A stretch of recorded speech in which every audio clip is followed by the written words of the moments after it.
இந்த நான் சொல்லக்கூடிய இந்த பாடல் அப்படியே விஷுவல் பண்ணிட்டே வாங்க. முருகர் போய் அவ்வைட்ட கேட்கிறாரு, பாட்டி இந்த உலகத்துல பெரியது என்ன பாட்டின்னு கேட்டார். பெரியது என்னன்னு அவ்வை சொல்றாங்க, பெரியது கேட்கும் தனிவடி வேலோய். அப்படியே அதை விஷுவலைஸ் பண்ணிட்டே வாங்க. நான் சொல்றதை அப்படியே விஷுவலைஸ் பண்ணிட்டு வாங்க. இந்த உலகத்தை பிரம்மா படைச்சாருப்பா. எனக்கு தெரிஞ்சு இந்த பிரம்மா பெரிய ஆளா இருக்கலாம். இந்த பிரம்மா திருமால் வயிற்றிலிருந்து வந்தாருன்றாங்க. ஒருவேளை இந்த திருமால் பெரியவளா இருக்கலாம். இந்த திருமால் பார்க்கடல்ல பள்ளி கொண்டு இருக்கிறாருன்றாங்க. பார்க்கடல் பெரிதா இருக்கலாம்.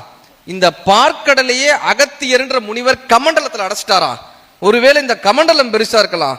அது இந்த பூமியிலிருந்து மொத்தமாக தோன்றியதுன்றாங்க. இந்த பூமி பெரியதா இருக்கலாம். இந்த பூமி ஆதிசேஷனுக்கு ஒரு தலைன்றாங்க. விஷுவலைசேஷன், ஆதிசேஷனுக்கு ஒரு தலைன்றாங்க.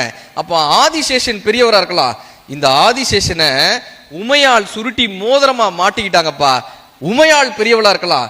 ஆனால் இந்த உமையால சிவபெருமான் உடம்புல பாதி கொடுத்து வச்சுக்கிட்டாராம். உமையால பாதியா கொடுத்து வச்சுக்கிட்டாரலாம். சிவபெருமான் பெரியாளா இருக்கலாம், இறைவன் பெரியவரா இருக்கலாம். ஆனால் அந்த இறைவனை சக மனிதர்களுக்கு தொண்டு செய்யக்கூடிய தொண்டர்கள் இறைவனை நெஞ்சகத்தில் வைத்திருக்கிறார்கள். எனக்கு தெரிந்து இந்த உலகத்திலேயே சக மனிதருக்கு தொண்டு செய்யக்கூடிய தொண்டர்கள் பெரியவர்கள்னு தமிழ் கற்றுக் கொடுக்கிறது. பெரிது பெரிது புவனம் பெரிது, புவனமோ நான்முகன் படைப்பு, நான்முகனோ கரியமாள் உந்தியில் தோன்றினோன், கரியமாளோ அலைகடல் துயின்றோன், அலைகடலோ குருமுனியின் கலசத்துலடக்கம், கலசமோ புவியிற் சிறுமன், புவியோ அரவனுக்கு ஒருதலை பாரம், அறமோ உமையவள் சிறுவிரல் மோதிரம், உமையோ இறைவனின் பாகத்தில் ஒடுக்கம், இறைவனோ தொண்டர்தம் உள்ளத்தில் ஒடுக்கம், தொண்டர்தம் பெருமையை சொல்லவும் பெரியதோன்னு உலகத்திற்கே தொண்டர்கள் பெருமையை சொன்ன மொழி நமது தமிழ்.